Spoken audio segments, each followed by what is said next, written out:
In an old office building, the elevator sometimes stops on a floor that doesn't exist, and those who end up there don't come back the same.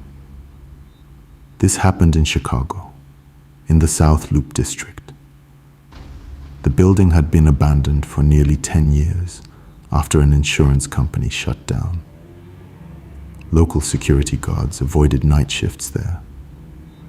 They talked about strange elevator malfunctions, especially after midnight.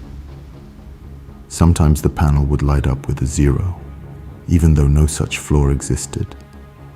One former technician claimed the elevator opened into a completely dark corridor. He quit the next day and never returned. The story you're about to hear involves two people. Their names were Daniel Harris and Mark Collins. They were contractors, hired to inspect the building's electrical systems before a sale. The job seemed simple and well paid, but in their report, investigators later found a strange note. A short phrase, written with a trembling hand: "Do not let the elevator stop at 0. Daniel was a calm, rational engineer. Mark was more impulsive, but experienced. They arrived at the building in the late evening. They needed to check distribution panels on multiple floors. The stairwells were blocked with debris, so they chose the elevator. At first, everything seemed normal. The elevator moved slowly but steadily. On the 5th floor, they heard a faint scraping sound inside the shaft. Mark joked that the elevator sounded like an old truck. Daniel noticed something strange about the panel. Some buttons looked new, like they had been recently replaced, especially the one labeled 0. It wasn't marked clearly, but it glowed with a dim white light. They didn't think much of it. On the 8th floor, the lights inside the cabin flickered out for a second. The elevator stopped, but the doors didn't open. The air inside suddenly felt colder. Mark tried pressing the open button, but nothing happened. Then the elevator dropped. Fast. Too fast for such an old system. The numbers on the panel began changing on their own.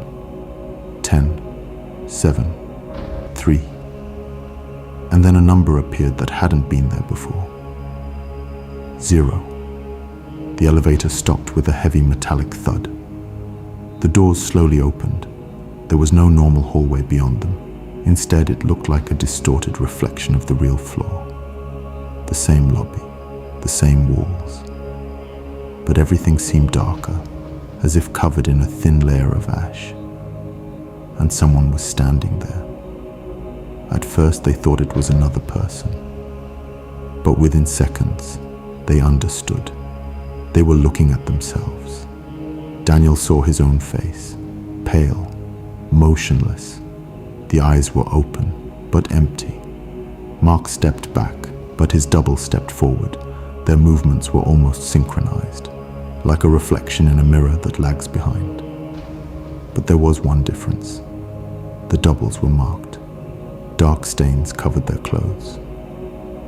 And around the neck of Mark's double, there was a deep shadow, like a mark left by a rope. Daniel tried to close the doors, but the button didn't respond. The doubles began to move faster. And then something happened, later described in a police report. Mark shouted and ran into the corridor, as if trying to prove it wasn't real. Daniel stayed inside the elevator. He watched as his own body stepped into the cabin. For a brief second, their eyes met. And in that moment, Daniel understood. This wasn't a reflection. It was a version that had already been there. The doors slammed shut. The elevator started moving upward, without any command. When it stopped on the 1st floor, there was only one person inside: Daniel. But he couldn't remember how he ended up alone. Mark Collins was reported missing.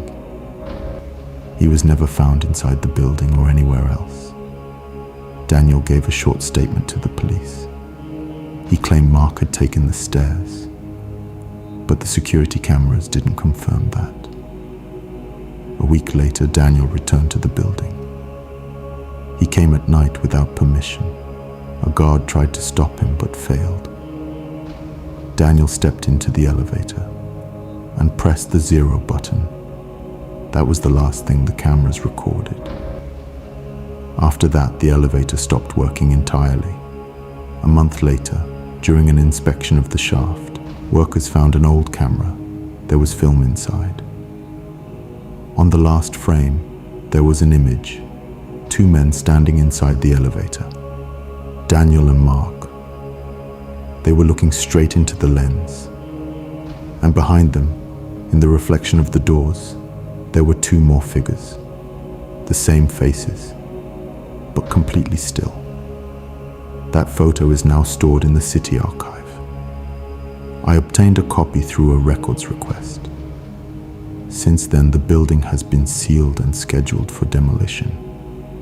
But locals still talk about that elevator, about the unmarked button, about the number that shouldn't exist. If you ever find yourself in an elevator with a 0 floor, you might want to take the stairs instead. Would you press that button? Subscribe for more stories people don't like to talk about.